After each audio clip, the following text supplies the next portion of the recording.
Absolute Ben 10 बहुत दिन बाद आ चुका है। तो अगर आपने पिछला एपिसोड नहीं देखा था, चलिए थोड़ा सा रिकैप कर लेते हैं। पिछले एपिसोड में हमने देखा था बेन 10 की एक ऐसी दुनिया जिसमें ग्रैंडपा मर चुके थे, जिसके वजह से बेन बहुत ज्यादा दुखी था और उसे चीयर अप करने के लिए उसके फैमिली यानी ग्वेन की फैमिली एक जगह कैंपिंग करने जाते हैं और वहीं पे फिर से सब कुछ वैसा ही होता है जैसा नॉर्मल बेन 10 में होता है। एक मीटियोर उसके ऊपर आके गिरता है और हमें पता है वो मीटियोर नहीं। फिर बेन को वो वॉच मिलता है, वो ट्रांसफॉर्म होता है। फिर बाद में हम देखते हैं ग्वेन एक जगह उसे ढूंढने के लिए जाती है और फिर ग्वेन के पीछे क्रैब मॉन्स्टर आता है। अब आगे एपिसोड की शुरू में हम ग्वेन को देखते हैं। वो डरते हुए पीछे देखती है, कहती है तुम आखिर कौन हो, तुम बेन नहीं हो।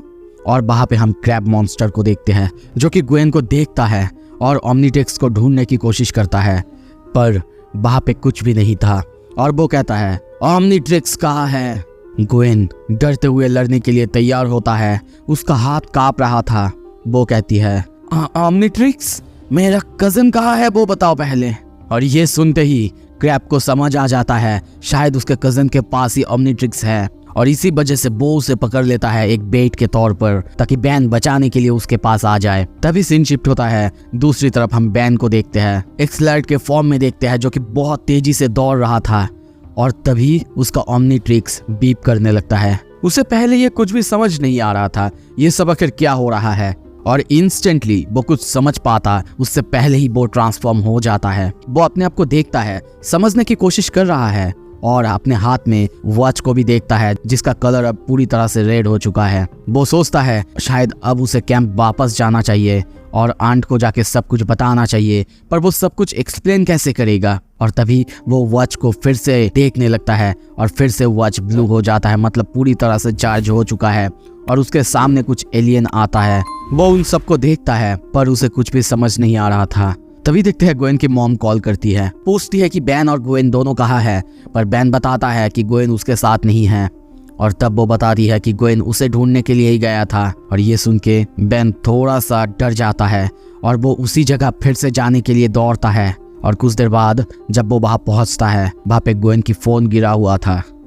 वो उसे चारों तरफ ढूंढ ही रहा था। तभी पीछे से क्रैब चिल्लाता है, बच्चे बाहर आ जा, मुझे इस प्लेनेट में और रहना ही नहीं है, ये प्लेनेट कुछ अच्छा नहीं है। बेन डर जाता है, छुप जाता है जंगल के बीच और सोचने लगता है कि शायद उसे मदद के लिए पुकारना चाहिए, पर तभी उसे याद आता है। वो अपने वॉच की तरफ देखता है और सोचता है शायद मैं ही हूँ हेल्प, और तभी अपने वॉच को एक्टिवेट करता है। पर इस तरफ क्रैब को भी पता चल जाता है। वो झाड़ियों के बीच वॉच की एक्टिविटी देख लेता है और कहता है, मुझे पता था तू इसका कुछ लगता जरूर होगा बच्चे, मैंने सुना था तुम ह्यूमंस कितने ज्यादा इमोशनल होते हो। और तभी वो उसके ऊपर एक बहुत खतरनाक बीम अटैक करता है।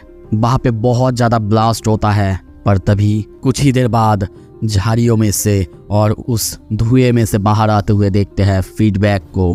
और इसी के साथ ये छोटी सी स्टोरी, छोटी सी चैप्टर खत्म होता है। अगला चैप्टर मैं जल्दी लाने की कोशिश करूंगा, लेकिन आपको उसके लिए सब्सक्राइब करना होगा। और ये चैप्टर कैसा लगा मुझे बताना मत भूलना। और हाँ, सोलो लेवलिंग की शायद मैंने बहुत सारे चैप्टर्स की कंपाइलेशन एक साथ डाला है, तो आप चाहे तो जाके उसे देख सकते हो। Thank you so much.